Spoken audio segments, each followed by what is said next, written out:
Hit na hit tuwing tag-init ang pagtatampisaw sa tubig. Napakainit nga naman kasi.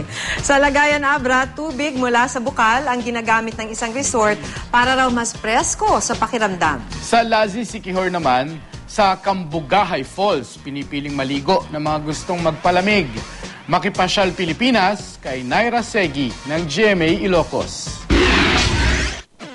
Sa Lazi, Siquijor, matatagpuan ang isa sa pinakaluma at pinakamalaking kumbento sa buong Asya. Naitayo ito noong pag-17 siglo. Ang kumbento, di lang simbolo ng mayamang kasaysayan ng naturang bayan, kundi larawan din ng antigong arkitektura.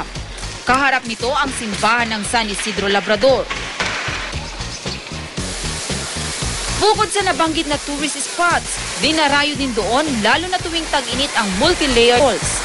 2 kilometro lang ang layo nito sa sentro ng Lazi, kaya't pwedeng maisama sa inyong Siquijor escapade. Masarap mag-swimming dito dahil sa malinis na tubig ang tatambad sa inyo. Presko rin sa lugar kaya't pwedeng picnic banding kasama ang pamilya. Summer fun din ang alok ng Lagayan Abra. Dinarayo dito ang isang resort na gumagamit ng tubig na mula sa bukal. Sa halagang 25 pesos, pwede nang magtampisaw sa fresh water pool para mapawi ang init. May cottages ring nakapalibot dito kung saan pwedeng sumilong, kumain at mag-relax. Naira Segi, Nagbabalita, Pilipinas.